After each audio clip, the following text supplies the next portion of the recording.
ସମସ୍ୟା ଆମ ଜୀବନରେ ବିନା କାରଣରେ ଆସି ନଥାଏ।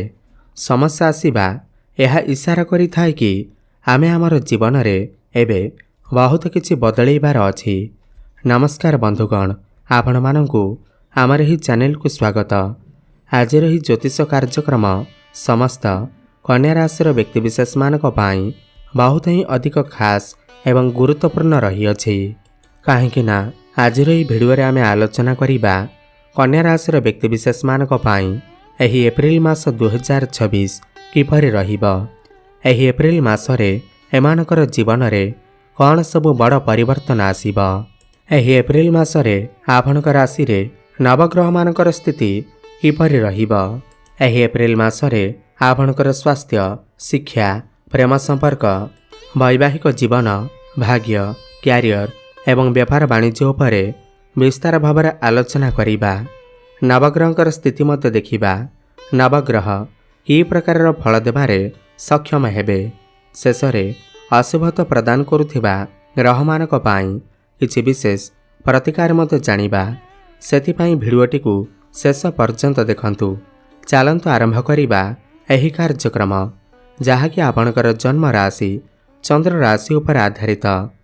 ଏପ୍ରିଲ ମାସ ଆରମ୍ଭରେ କନ୍ୟା ରାଶିରେ ନବଗ୍ରହଙ୍କର ସ୍ଥିତି ବିଷୟରେ ସର୍ବପ୍ରଥମେ ଜାଣିବା। ଏହା ପୂର୍ବରୁ ଯଦି ଆପଣଙ୍କର ବି କନ୍ୟା ରାଶି ହୋଇଥାଏ ଏବଂ ଆପଣ ବି ଈଶ୍ୱରଙ୍କୁ ସଚ୍ଚା ହୃଦୟରେ ଭକ୍ତି କରୁଥାନ୍ତି, ବିଶ୍ୱାସ କରୁଥାନ୍ତି, ତେବେ ଏହି ଭିଡ଼ିଓଟିକୁ ଲାଇକ୍ କରି କମେଣ୍ଟ ବକ୍ସରେ ଜୟ ମା ଲକ୍ଷ୍ମୀ, ଜୟ ଜଗନ୍ନାଥ ଅବଶ୍ୟ ଲେଖିଦିଅନ୍ତୁ। ତ ସବୁଠୁ ପ୍ରଥମେ ଆଲୋଚନା କରିବା ଏହି ଏପ୍ରିଲ ମାସରେ ଆପଣଙ୍କ ରାଶିରେ ନବଗ୍ରହଙ୍କର ସ୍ଥିତି କିପରି ରହିବ। ଯେବେ ଏପ୍ରିଲ ମାସ ଆରମ୍ଭ ହେବ ତ ଆପଣଙ୍କ ରାଶିରେ ନବଗ୍ରହଙ୍କର ସ୍ଥିତି କିଛି ଏହି ପ୍ରକାର ରହିବ, ଯେମିତି ଆପଣ ସ୍କ୍ରିନରେ ଦେଖୁଛନ୍ତି। ଆପଣଙ୍କର ହେଉଛି କନ୍ୟା ରାଶି। ଆପଣଙ୍କ ରାଶିର ଅଧିପତି ହେଉଛନ୍ତି ବୁଧ ଏବଂ ବୁଧ ଏପ୍ରିଲ ମାସରେ ଆପଣଙ୍କର ଷଷ୍ଠ ଭାବରେ ରାହୁଙ୍କ ସହିତ ରହିବେ। ଆପଣଙ୍କର ଦ୍ୱାଦଶ ଭାବରେ କେତୁ ରହିବେ। ଆପଣଙ୍କର ସପ୍ତମ ଭାବରେ ସୂର୍ଯ୍ୟ, ମଙ୍ଗଳ ଏବଂ ଶନି ବିରାଜମାନ କରିବେ ଏବଂ ଆପଣଙ୍କର ଅଷ୍ଟମ ଭାବରେ ଶୁକ୍ର ବିରାଜମାନ ରହିବେ ଏବଂ ଆପଣଙ୍କର ଦଶମ ଭାବ ବା କ୍ୟାରିୟର ଭାବରେ ଦେବଗୁରୁ ବୃହସ୍ପତି ମାର୍ଗୀ ଭାବରେ ରହିବେ। ତେବେ ଆସନ୍ତୁ ଜାଣିବା ଏହି ଏପ୍ରିଲ ମାସରେ ଆପଣଙ୍କର ଭାଗ୍ୟରେ କ'ଣ ବଡ଼ ପରିବର୍ତ୍ତନ ଆସିବ। ଧ୍ୟାନର ସହିତ ଭିଡ଼ିଓଟିକୁ ଶେଷ ପର୍ଯ୍ୟନ୍ତ ଦେଖନ୍ତୁ। ସବୁଠୁ ପ୍ରଥମେ ଜାଣିବା ଆପଣଙ୍କର ସ୍ୱାସ୍ଥ୍ୟ କିପରି ରହିବ ଏହି ଏପ୍ରିଲ ମାସ 2026ରେ। ବନ୍ଧୁଗଣ, ପ୍ରଥମ ଭାବ ହୋଇଥାଏ ଆପଣଙ୍କର ସ୍ୱାସ୍ଥ୍ୟର ଭାବ, ଆପଣଙ୍କର ଇମ୍ୟୁନିଟି ସିଷ୍ଟମର ଭାବ ଏବଂ ପ୍ରଥମ ଭାବର ଅଧିପତି ହେଉଛନ୍ତି ବୁଧ ଏବଂ ବୁଧ ଆପଣଙ୍କର ଷଷ୍ଠ ଭାବରେ ବିରାଜମାନ ଅଛନ୍ତି। କିନ୍ତୁ 11 ଏପ୍ରିଲକୁ ବୁଧ ଆପଣଙ୍କର ସପ୍ତମ ଭାବକୁ ଚଳନ କରିବେ, କିନ୍ତୁ ଏହା ପୂର୍ବରୁ ଷଷ୍ଠ ଭାବରେ ରହିବେ। ଷଷ୍ଠ ଭାବ ଆପଣଙ୍କର ରୋଗ, ଋଣ, ଶତ୍ରୁର ଭାବ ହୋଇଥାଏ। ତ ରୋଗ, ଋଣ, ଶତ୍ରୁ ମଧ୍ୟରୁ ଆପଣଙ୍କର କୌଣସି ବି ଗୋଟିଏ ସମସ୍ୟା ନିଶ୍ଚିନ୍ତ ଭାବରେ ଦେଖାଦେଇପାରେ। 11 ଏପ୍ରିଲ ପୂର୍ବରୁ ବୁଧ ଷଷ୍ଠ ଭାବରେ ଥିବାରୁ ଆପଣଙ୍କର ଟିକେ ତ୍ୱଚା ସମ୍ବନ୍ଧିତ ସମସ୍ୟା ଦେଖାଦେଇପାରେ। ସ୍କିନ୍ ସମସ୍ୟା, ଆଲର୍ଜି, ଇନଫେକ୍ସନ୍ ଭଳି ସମସ୍ୟା ଦେଖାଦେଇପାରେ କିମ୍ବା ଥକାପଣ, ମୁଣ୍ଡ ବିନ୍ଧା ଭଳି ସମସ୍ୟା ଟିକେ ଦେଖାଦେଇପାରେ। କିନ୍ତୁ 11 ଏପ୍ରିଲ ପରେ ଯେତେବେଳେ ବୁଧ ଆପଣଙ୍କର ସପ୍ତମ ଭାବକୁ ଆସିବେ ଏବଂ ସିଧା ଦୃଷ୍ଟି ଆପଣଙ୍କର ପ୍ରଥମ ଭାବ ଉପରକୁ ଦେବେ, ତ ପୂର୍ବରୁ ଯେଉଁ ଆପଣଙ୍କର ସ୍ୱାସ୍ଥ୍ୟଗତ ସମସ୍ୟା ଲାଗି ରହିଥିବ ସେଥିରୁ ଆପଣଙ୍କୁ ମୁକ୍ତି ମିଳିବ। ଆପଣଙ୍କର ଇମ୍ୟୁନିଟି ସିଷ୍ଟମ ମଜବୁତ ହେବ, ଆପଣ ସ୍ୱାସ୍ଥ୍ୟବାନ ଅନୁଭବ କରିବେ। ଏବେ ଜାଣିବା ଆପଣଙ୍କର ଶିକ୍ଷା, ପ୍ରେମ କିପରି ରହିବ ଏହି 2026 ଏପ୍ରିଲ ମାସରେ। ତ ପ୍ରଥମେ ଜାଣିବା ଆପଣଙ୍କର ଶିକ୍ଷା କ୍ଷେତ୍ର କିପରି ରହିବ ଏହି ଏପ୍ରିଲ ମାସ 2026ରେ। ବନ୍ଧୁଗଣ, ପଞ୍ଚମ ଭାବ ହୋଇଥାଏ ଆପଣଙ୍କର ଶିକ୍ଷା କ୍ଷେତ୍ରର ଭାବ ଏବଂ ପଞ୍ଚମ ଭାବର ଅଧିପତି ହେଉଛନ୍ତି ଶନି ଏବଂ ଶନି ଆପଣଙ୍କର ସପ୍ତମ ଭାବରେ ବିରାଜମାନ ଅଛନ୍ତି। ଦେଖନ୍ତୁ, ଆପଣଙ୍କର ସପ୍ତମ ଭାବରେ ଶନିଙ୍କ ସହିତ ସୂର୍ଯ୍ୟ ଏବଂ ମଙ୍ଗଳ ମଧ୍ୟ ରହିବେ। ତ 14 ଏପ୍ରିଲ ପୂର୍ବରୁ ଯେଉଁମାନେ ବିଦ୍ୟାର୍ଥୀ ଅଛନ୍ତି ତାଙ୍କ ଭିତରେ ଟିକେ କ୍ରୋଧ ଦେଖାଦେଇପାରେ, ଧୈର୍ଯ୍ୟ ଶକ୍ତିରେ କମି ଦେଖାଯିବାକୁ ଲାଗିବ। କିନ୍ତୁ 14 ଏପ୍ରିଲ ପରେ ସୂର୍ଯ୍ୟ ଯେତେବେଳେ ଅଷ୍ଟମ ଭାବକୁ ଚଳନ କରିବେ ତ ଆପଣଙ୍କର ଶିକ୍ଷା କ୍ଷେତ୍ର ବହୁତ ହିଁ ଅଧିକ ଭଲ ରହିବ ଏହି ମାସରେ ଆପଣଙ୍କର ଦାୟିତ୍ୱ ବଢ଼ିବ। ଆପଣଙ୍କର ମନ ପାଠପଢ଼ାରେ ଲାଗିବ। ଆପଣ କିଛି ବଡ଼ କରିବାକୁ ଚେଷ୍ଟା କରିବେ ଏବଂ ସେଥିରେ ସଫଳ ମଧ୍ୟ ହେବେ। କିନ୍ତୁ 14 ଏପ୍ରିଲ ପୂର୍ବରୁ ଯଦି ଆପଣଙ୍କର କିଛି ଏକ୍ଜାମ୍ ଅଛି, ଖାସ୍ କରି କମ୍ପିଟେଟିଭ୍ ଏକ୍ଜାମ୍ ଅଛି, ସରକାରୀ ସ୍ତରରେ କିଛି ପରୀକ୍ଷା ଅଛି, ତେବେ ଆପଣଙ୍କୁ ନିଶ୍ଚିନ୍ତ ଭାବରେ ଶୁଭଫଳ ପ୍ରାପ୍ତି ହେବ। ଆପଣଙ୍କର ପ୍ରେମ ଜୀବନ ବିଷୟରେ ଯଦି ଆମେ ଆଲୋଚନା କରିବା, ପଞ୍ଚମ ଭାବ ହୋଇଥାଏ ଆପଣଙ୍କର ପ୍ରେମ ଜୀବନର ଭାବ, ଶିକ୍ଷାର ଭାବ, ସନ୍ତାନର ଭାବ ମଧ୍ୟ ହୋଇଥାଏ। ତ ପଞ୍ଚମ ଭାବର ଅଧିପତି ଶନି ସପ୍ତମରେ ଅଛନ୍ତି। ତ 11 ଏପ୍ରିଲ ପରେ ଯେତେବେଳେ ବୁଧ, ଯିଏକି ଆପଣଙ୍କର ରାଶିର ଅଧିପତି, ସପ୍ତମ ଭାବକୁ ଚଳନ କରିବେ ଏବଂ ଶନିଙ୍କ ସହିତ ୟୁତି ବନେଇବେ, ଏହାପରେ ଆପଣଙ୍କର ପ୍ରେମ ଜୀବନ ବହୁତ ହିଁ ଅଧିକ ଭଲ ରହିବ। 11 ଏପ୍ରିଲ ପରେ ଆପଣଙ୍କ ମଧ୍ୟରେ ସମ୍ବନ୍ଧ ବହୁତ ଭଲ ରହିବ। ଭ୍ରମଣ ସୁଖ ଆପଣଙ୍କୁ ପ୍ରାପ୍ତି ହେବ।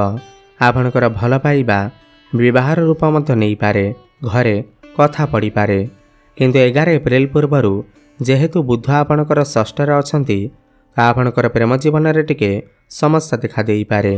ଆର୍ଗୁମେଣ୍ଟ, କଳି ଝଗଡ଼ା, କାହା ସହିତ କାହାର କଥା ନ ମିଶିବା, ଏହିଭଳି ସମସ୍ୟା ଦେଖାଦେଇପାରେ। ଆପଣଙ୍କର ପାର୍ଟନର ଆପଣଙ୍କର କଥା ନ ଶୁଣିପାରନ୍ତି।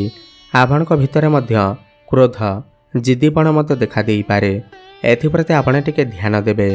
11 ଏପ୍ରିଲ ପରେ ଯେଉଁମାନଙ୍କର କଥାବାର୍ତ୍ତା ବନ୍ଦ ହୋଇଯାଇଥିଲା, ବ୍ରେକଅପ୍ ଆଦି ହୋଇଯାଇଥିଲା, ସେମାନଙ୍କର ପୁଣି ଥରେ ପ୍ୟାଚଅପ୍ ହୋଇପାରେ, ପୁଣି ଥରେ କଥାବାର୍ତ୍ତା ହୋଇପାରେ। ଆପଣଙ୍କର କାହା ସହିତ ନୂତନ ସମ୍ପର୍କ ସ୍ଥାପନ ହୋଇପାରେ। ଏବେ ଜାଣିବା ଆପଣଙ୍କର ବୈବାହିକ ଜୀବନ କିପରି ରହିବ। ଏହି ଏପ୍ରିଲ ମାସ 2026ରେ ସପ୍ତମ ଭାବ ହୋଇଥାଏ ଆପଣଙ୍କର ବୈବାହିକ ଜୀବନର ଭାବ। ସପ୍ତମ ଭାବର ଅଧିପତି ଦେବଗୁରୁ ବୃହସ୍ପତି ଆପଣଙ୍କର ଦଶମ ଭାବରେ ବିରାଜମାନ ଅଛନ୍ତି। ଦେଖନ୍ତୁ, ଏହି ମାସରେ ଆପଣଙ୍କର ବୈବାହିକ ଜୀବନ ଠିକ୍ ତ ଅଛି, କିନ୍ତୁ ଯେହେତୁ ସୂର୍ଯ୍ୟ, ମଙ୍ଗଳ ଏବଂ ଶନି ତିନି ଗୋଟି କ୍ରୂର ଗ୍ରହ ଆପଣଙ୍କର ସପ୍ତମରେ ଅଛନ୍ତି, ଯେତେ ଭଲ ସମ୍ପର୍କ ଥିଲେ ମଧ୍ୟ ଛୋଟ ମୋଟ ଝଗଡ଼ାକୁ ନେଇ, ଛୋଟ ମୋଟ କଥାକୁ ନେଇ ବଡ଼ ବଡ଼ କଳି ଉତ୍ପନ୍ନ ହୋଇପାରେ, ବଡ଼ ଆର୍ଗୁମେଣ୍ଟ ହୋଇପାରେ। ଏଥିପ୍ରତି ଆପଣ ଟିକେ ଧ୍ୟାନ ଦେବେ। ତାଙ୍କ ଭିତରେ କ୍ରୋଧ, ଜିଦ୍ଦିପଣ ଦେଖାଦେଇପାରେ। ସେଥିପାଇଁ ଏହି ମାସରେ ଆପଣ ଆପଣଙ୍କର ଲାଇଫ୍ ପାର୍ଟନରଙ୍କର କଥାକୁ ମାନିକି ଚଳିବାକୁ ପଡ଼ିବ। ଆପଣଙ୍କର ଲାଇଫ୍ ପାର୍ଟନର ତାଙ୍କର କାମରେ ବହୁତ ଅଧିକ ବ୍ୟସ୍ତ ରହିପାରନ୍ତି, ଯାହାଫଳରେ ଆପଣଙ୍କୁ ସମୟ ଦେଇ ନପାରନ୍ତି। ଏଥିପ୍ରତି ଆପଣ ଟିକେ ଧ୍ୟାନ ଦେବାକୁ ପଡ଼ିବ। ପରସ୍ପର ମଧ୍ୟରେ ତାଳମେଳ ଠିକ୍ ରଖିବାକୁ ପଡ଼ିବ। ଏହି ମାସରେ ପରସ୍ପର ମଧ୍ୟରେ ଟିକେ ଭଲ ପାଇବାରେ କମି ଦେଖାଯିବାକୁ ମିଳିବ। ଏବେ ଜାଣିବା ସବୁଠାରୁ ଗୁରୁତ୍ୱପୂର୍ଣ୍ଣ ବିଷୟବସ୍ତୁ, ଯାହାକି ଆପଣଙ୍କର ଭାଗ୍ୟ, କ୍ୟାରିୟର, ବ୍ୟାପାର ବାଣିଜ୍ୟ କିପରି ରହିବ ଏହି ଏପ୍ରିଲ ମାସ 2026ରେ। ବନ୍ଧୁଗଣ, ନବମ ଭାବ ହୋଇଥାଏ ଆପଣଙ୍କର ଭାଗ୍ୟର ଭାବ, ଦଶମ ଭାବ ହୋଇଥାଏ ଆପଣଙ୍କର କ୍ୟାରିୟରର ଭାବ। ନବମ ଭାବର ଅଧିପତି ହେଉଛନ୍ତି ଶୁକ୍ର ଏବଂ ଶୁକ୍ର ଆପଣଙ୍କର ଅଷ୍ଟମ ଭାବରେ ବିରାଜମାନ ଅଛନ୍ତି। ଦେଖନ୍ତୁ, ଅଷ୍ଟମ ଭାବକୁ କୁଣ୍ଡଳୀରେ ଭଲ ବିଚାର କରାଯାଇନଥାଏ। 19 ଏପ୍ରିଲ ପର୍ଯ୍ୟନ୍ତ ଶୁକ୍ର ଆପଣଙ୍କର ଅଷ୍ଟମରେ ରହିବେ, ଯାହାଫଳରେ ଆପଣଙ୍କର ଭାଗ୍ୟରେ କମି ଦେଖାଯିବାକୁ ମିଳିବ। ଆପଣଙ୍କର କାମରେ ଟିକେ ଡିଲେ ଦେଖାଯିବାକୁ ମିଳିବ। ତ ଏହି ସମୟରେ ଆପଣ କିଛି ବଡ଼ କାର୍ଯ୍ୟ, ନୂତନ କାର୍ଯ୍ୟ, ଶୁଭ କାର୍ଯ୍ୟ କରନ୍ତୁ ନାହିଁ, ନହେଲେ ସମସ୍ୟାରେ ପଡ଼ିପାରନ୍ତି। କିନ୍ତୁ 19 ଏପ୍ରିଲ ପରେ ଆପଣଙ୍କ ପାଇଁ ରାଜଯୋଗ ସୃଷ୍ଟି ହେବାକୁ ଯାଉଅଛି। କାହିଁକିନା ଶୁକ୍ର, ଯିଏକି ଆପଣଙ୍କର ଭାଗ୍ୟ ଭାବର ଅଧିପତି, ତ ଶୁକ୍ର ଆପଣଙ୍କର ଭାଗ୍ୟ ଭାବକୁ ହିଁ ଚଳନ କରିବେ, ଯାହାଫଳରେ ଆକସ୍ମିକ ଭାବରେ ଆପଣଙ୍କର ଭାଗ୍ୟର ତାଲା ଖୋଲିଯିବ। ଆପଣ ଯେଉଁ ବି କାମରେ ହାତ ଦେବେ, ସେଥିରେ ଆପଣଙ୍କୁ ସଫଳତା ପ୍ରାପ୍ତି ହେବ। ଆପଣ କିଛି ବଡ଼ କାର୍ଯ୍ୟ, ନୂତନ କାର୍ଯ୍ୟର ଆରମ୍ଭ କରିପାରନ୍ତି, ନୂତନ ଇନଭେଷ୍ଟମେଣ୍ଟ କରିପାରନ୍ତି। ଗୃହରେ ଶୁଭ ମାଙ୍ଗଳିକ କାର୍ଯ୍ୟର ଆୟୋଜନ ହୋଇପାରେ। ଅଟକି ରହିଥିବା ଆପଣଙ୍କର ସମସ୍ତ କାର୍ଯ୍ୟ ପୁଣି ଥରେ ଚାଲୁ ହେବାକୁ ଲାଗିବ। ଆପଣ କିଛି ଭୂମି, ଜମି, ପ୍ରପର୍ଟି, ନୂତନ ଯାନବାହନ କ୍ରୟ କରିପାରନ୍ତି। କୌଣସି ଧାର୍ମିକ ସ୍ଥାନକୁ ଯାତ୍ରା କରିପାରନ୍ତି। ବିଭିନ୍ନ ଦିଗରୁ ଆପଣଙ୍କ ପାଖକୁ ଅର୍ଥର ଆଗମନ ହୋଇପାରେ। ଆକସ୍ମିକ ଧନ ପ୍ରାପ୍ତି ମଧ୍ୟ ହୋଇପାରେ।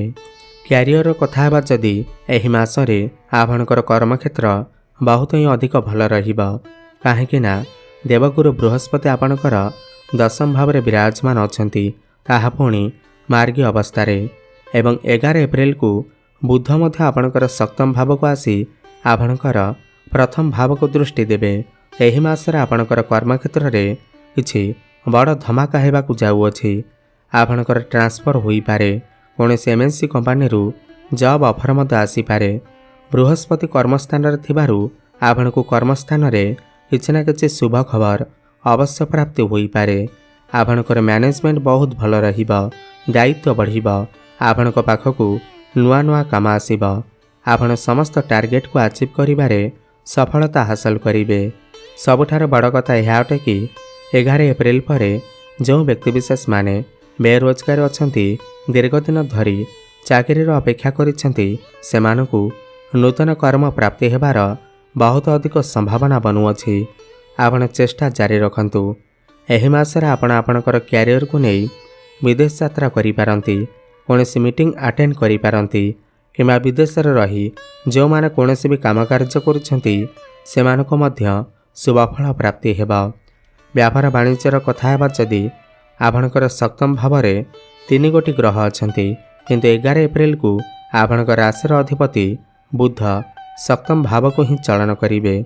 जहा फल रे आपणकर व्यापार वाणिज्य एही मासरे 70% बहुत भल रहिबा। आपणकर कस्टमर क्लाइंट